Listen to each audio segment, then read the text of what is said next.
Oslo enregistre 95 jours de dépassement du seuil légal de particules PM10 en 2024. Pourtant, 84% des véhicules neufs vendus en Norvège sont électriques. Les chercheurs du NILU pointent un paradoxe troublant. Le surpoids des batteries génère plus de particules par usure des pneus qu'une motorisation thermique n'en émet à l'échappement. Une Renault Mégane électrique pèse 371 kg de plus que sa version essence. Les municipalités nordiques envisagent maintenant de taxer les véhicules selon leur poids. La capitale mondiale de l'électrification révèle l'échec d'un modèle que toute l'Europe s'apprête à copier. L'industrie automobile vit aujourd'hui une révolution sans précédent. Depuis bientôt 5 ans, les constructeurs nous promettent que l'électrique va tout changer. Nos trajets, notre rapport à l'automobile et même la qualité de l'air que nous respirons. Pourtant, derrière cette façade dorée, 3 études récentes viennent bouleverser complètement le narratif officiel. Et le plus troublant, c'est qu'elles sont systématiquement passées sous silence par les médias mainstream et les constructeurs eux-mêmes.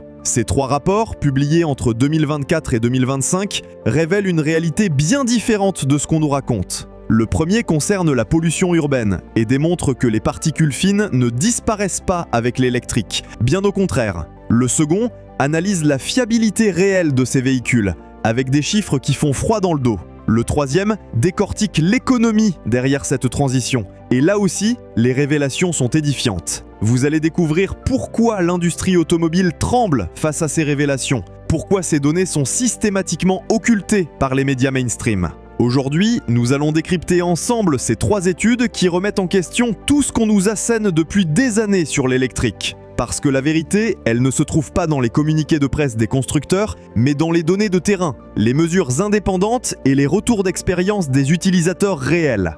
La première étude qui démolit le mythe électrique nous vient d'Oslo, la capitale mondiale de l'électrification automobile. En 2024, 84% des véhicules neufs vendus en Norvège étaient électriques. Un record absolu qui fait saliver tous les défenseurs de cette technologie. Pourtant, cette même année, Oslo a enregistré 95 jours de dépassement du seuil légal de particules PM10, contre les 35 jours maximum recommandés par l'Union européenne. Comment expliquer ce paradoxe qui ridiculise 5 années de propagande? Cette aberration s'explique par une vérité technique que les constructeurs préfèrent taire. Les particules fines d'échappement ne représentent plus qu'une fraction minoritaire de la pollution urbaine. Les vrais coupables aujourd'hui, ce sont les particules non-échappement. L'usure des pneus, l'usure des freins et la remise en suspension des poussières de chaussée. Or, un véhicule électrique pèse entre 200 et 500 kg de plus qu'un équivalent thermique. Prenons l'exemple concret d'une Renault Mégane électrique. Face à sa cousine thermique,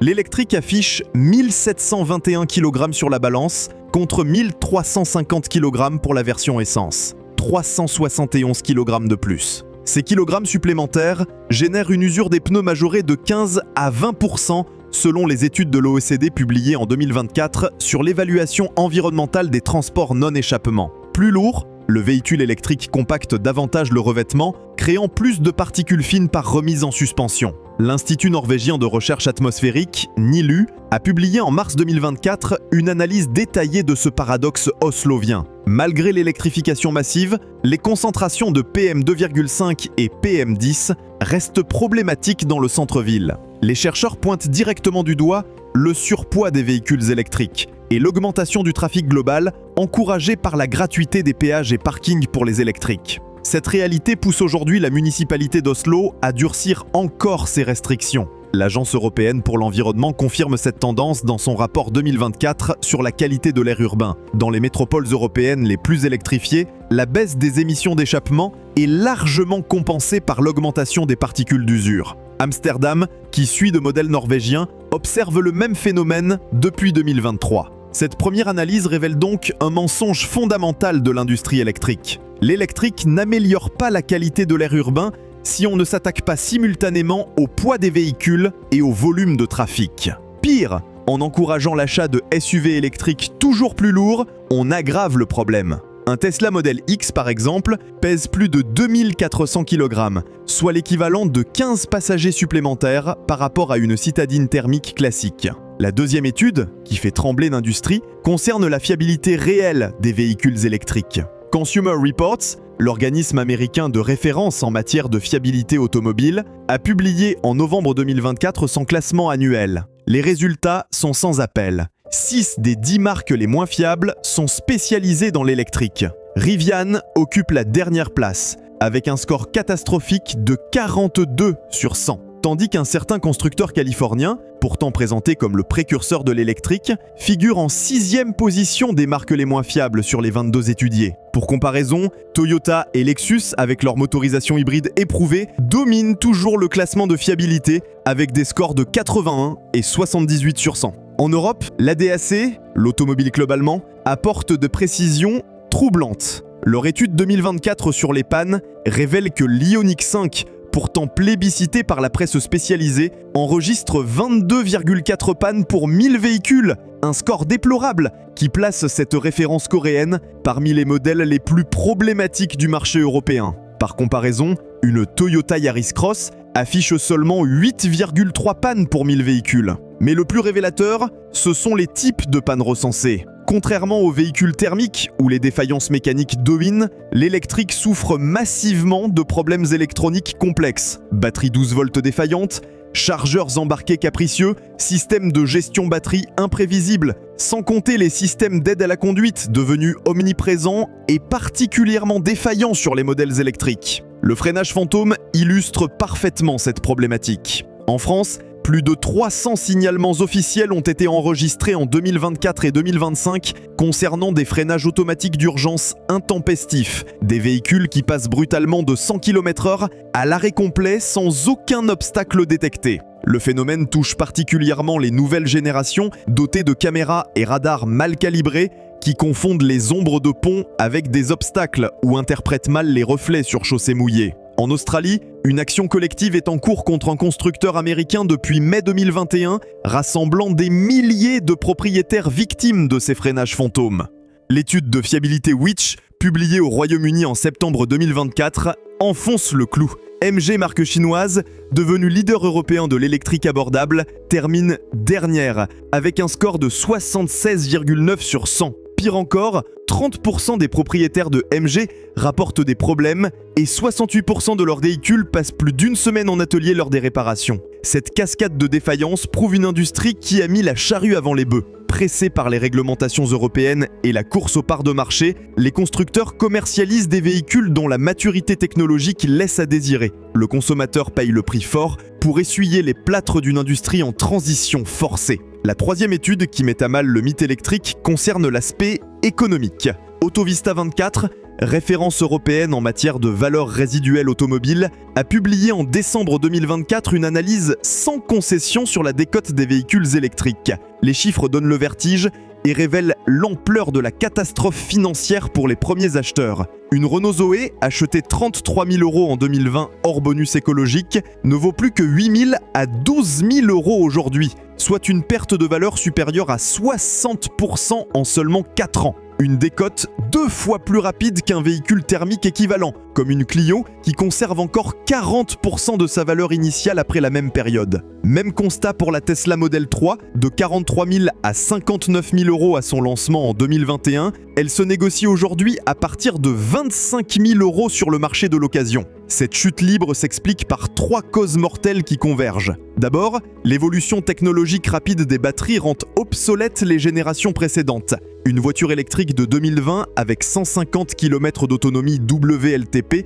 paraît dérisoire face aux modèles actuels qui prétendent faire 400 km. Ensuite, impossible de rentabiliser l'investissement initial, même avec les aides publiques. Un propriétaire de Nissan Leaf, première génération, se retrouve aujourd'hui avec un véhicule qui vaut 3 000 € mais nécessite 12 000 € de batterie neuve pour récupérer une autonomie décente. D'ailleurs, ces aides s'amenuisent rapidement. En France, le bonus écologique classique a été supprimé le 1er juillet 2024, remplacé par un système plus restrictif réservé aux revenus modestes. Résultat immédiat, les immatriculations de véhicules électriques ont chuté de 6,4% au premier semestre 2024, alors que le marché européen progressait de 34% grâce aux subventions massives en Allemagne et aux Pays-Bas. Aux États-Unis, l'administration Trump a mis fin au crédit d'impôt fédéral de 7 500 $ pour l'achat d'un véhicule électrique dès janvier 2024. L'impact est immédiat. Les ventes privées stagnent,